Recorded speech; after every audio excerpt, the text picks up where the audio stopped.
देखिए, मार्च 2026 में एक के बाद एक आपको नोटिफिकेशन देखने को मिल रहे हैं। सेंट्रल गवर्नमेंट यूनिवर्सिटी, जी हाँ, central government university, Delhi university, आप सभी को मालूम है दिल्ली यूनिवर्सिटी की तरफ से रेगुलर बेसिस पर नोटिफिकेशन आते रहते हैं। Assistant professor, associate professor, multiple अलग अलग पोजीशन पर यहाँ पर वैकेंसी आती रहती हैं। आज जो हम आपके साथ कवर करने वाले हैं उसमें अलग अलग डिपार्टमेंट हैं जहाँ से वैकेंसीज आई हैं, असिस्टेंट प्रोफेसर की आई हैं वैकेंसीज, जो हम आपसे कवर करने वाले हैं। यहाँ पर आप स्पॉटलाइट में देख सकते हैं अलग अलग नोटिफिकेशन हैं जो हम आपके साथ शेयर करने वाले हैं, जिसमें पूरी जानकारी दे रखी है। हम आपको ऑफिशियल वेबसाइट से दिखा रहे हैं, दिल्ली विश्वविद्यालय की। सबसे पहले आपको ये समझना पड़ेगा कि देखिए, अगर आपकी एज, देखिए पहली बात तो ये है कि एज लिमिट कोई है ही नहीं। आपकी 45 है, 50 है, एज 55 है, 60 है, तो अप्लाई कर सकते हैं, कोई प्रॉब्लम नहीं है। नो एज लिमिट, पहली बात तो ये क्लियर कर लीजिए।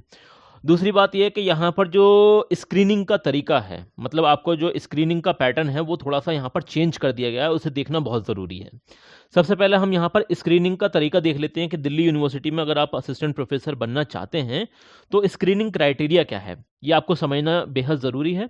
सबसे पहले इसी पर हम लोग गौर करते हैं। तो आपको जैसा कि मालूम है यहाँ पर टेस्ट वगैरह नहीं होता है, कहीं कहीं होता भी है, कुछ डिपार्टमेंट में, कुछ में नहीं होता है। जैसे कि आर्ट्स और सोशल साइंस में कोई टेस्ट वगैरह नहीं होता है। यहाँ पर जो सिलेक्शन होता है वो on the basis of API score के बेसिस पर होता है। किसके बेसिस पर? एपीआई स्कोर के बेसिस पर, एकेडमिक परफॉर्मेंस इंडिकेटर।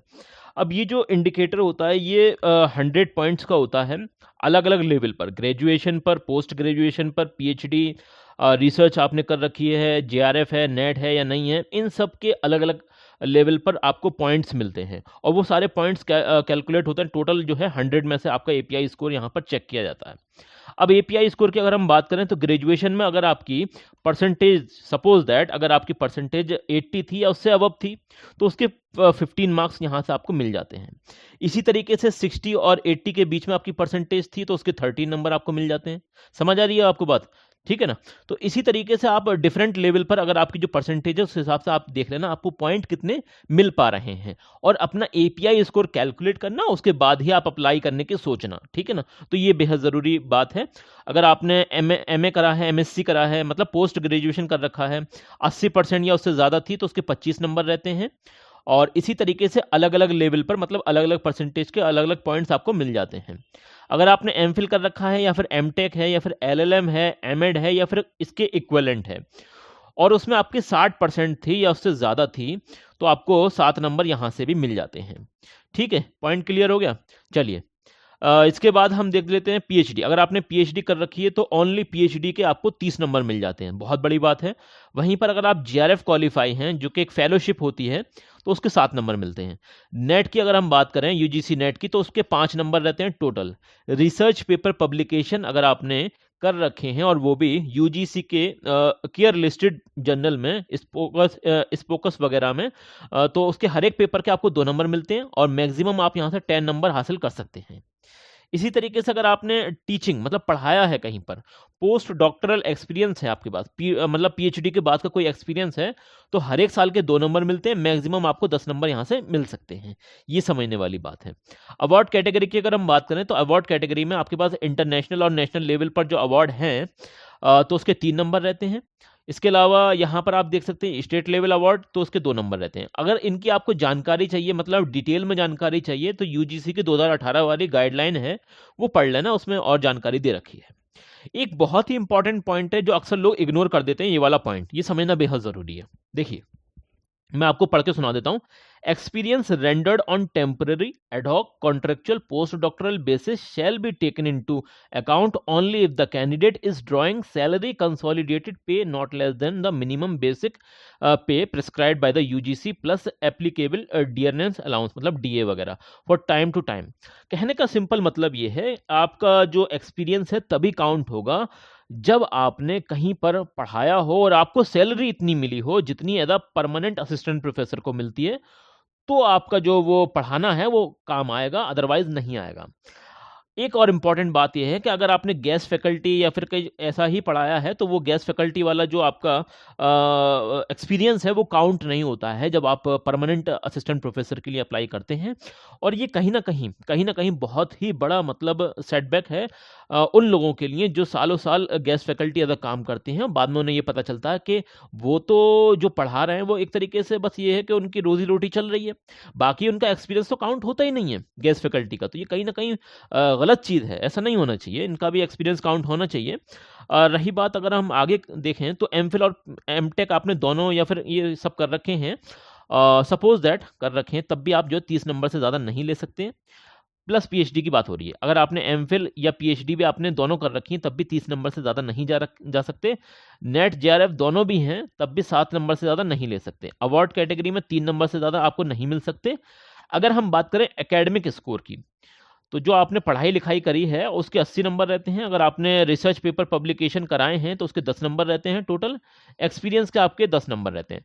तो टोटल जो आपका एपीआई स्कोर काउंट होता है वो आउट ऑफ 100 में से होता है। किस में से होता है? 100 में से होता है।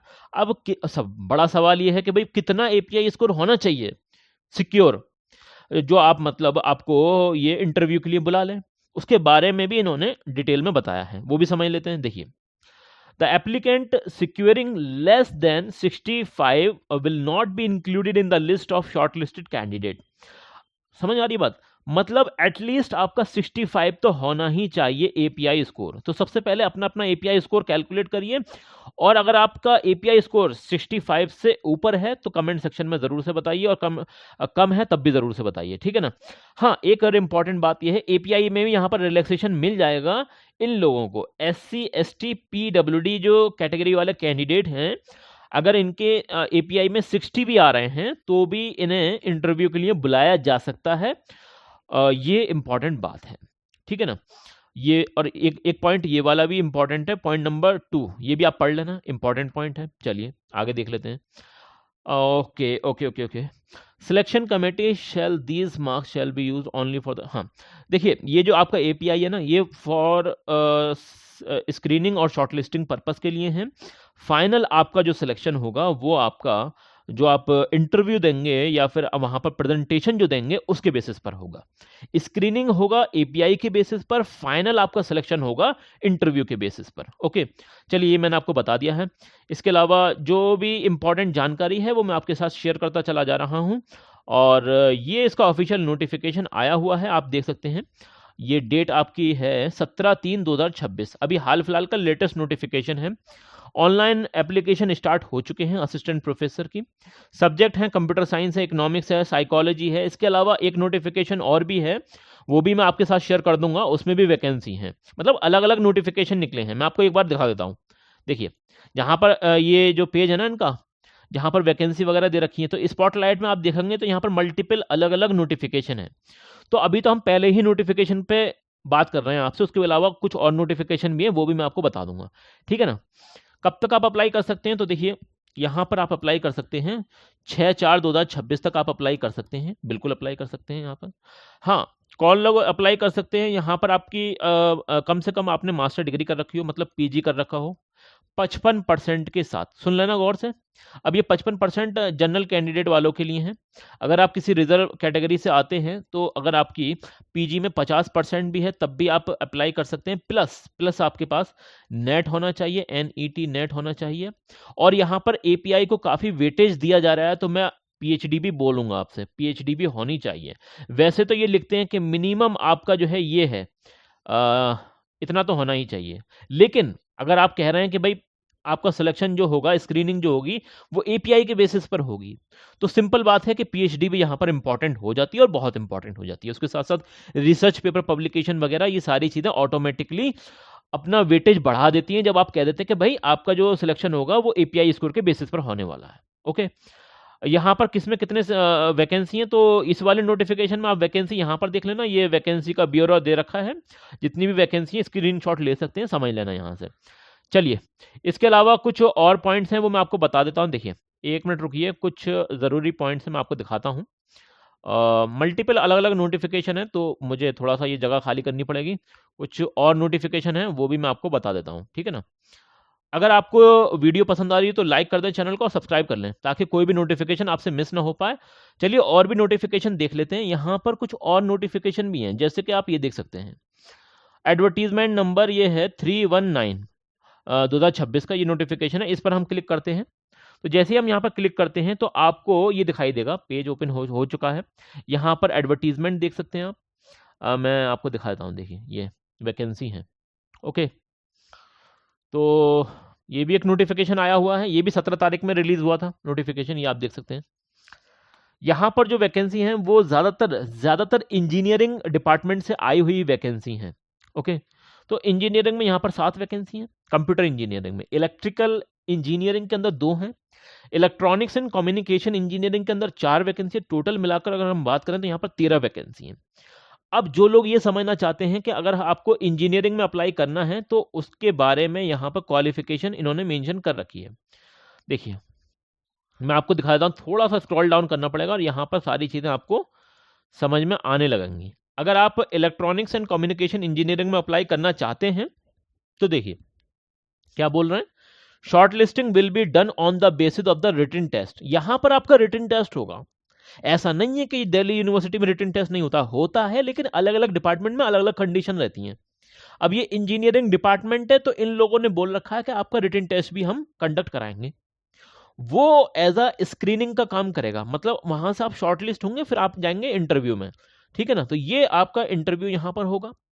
इसके अलावा एसेंशियल क्वालिफिकेशन की अगर हम बात करें तो देखिए मैं आपको सिंपल बता रहा हूँ, कम से कम तो आपके पास एमटेक होना ही चाहिए या फिर एमएस होना चाहिए, उससे नीचे ये लेंगे ही नहीं आपको। वैसे तो इन्होंने लिख रखा कि बीटेक बी ए या बीएस बी ए, ऐसा होगा नहीं ना। मास्टर डिग्री वालों को ज़्यादातर कंसिडर करते हैं, उसके साथ साथ आपके पास पीएचडी जिन लोगों के पास है उन्हें ये ज़्यादातर प्रेफरेंस देते हैं। ठीक है ना, तो ये इंपॉर्टेंट बात है। रही बात इसके अलावा ये क्या बोल रहे हैं वो भी देख लेते हैं, थोड़ा सा स्क्रॉल डाउन करते हैं और अगर कुछ और इंपॉर्टेंट चीज़ें हैं तो वो भी हम देख लेते हैं यहाँ पर। अगर इंजीनियरिंग फैकल्टी से रिलेटेड मैं आपको बता रहा हूँ, देखिए ये सारी चीज़ें हैं, हो गई हैं यहाँ पर। ठीक है, ये तो कुछ ऐसा ख़ास नहीं है। देखिए अच्छा, if a class division is not awarded, minimum 60% marks in aggregate shall be considered equivalent to first class। देखिए अगर आपके 60% से मार्क्स कम आ रहे हैं तो ये आपको कंसिडर नहीं करेंगे, तो यहाँ पर कम से कम 60% मार्क्स तो होने ही चाहिए आपके, तो ये इंपॉर्टेंट बात है। बाकी सारी चीज़ें आप यहाँ से पढ़ लेना।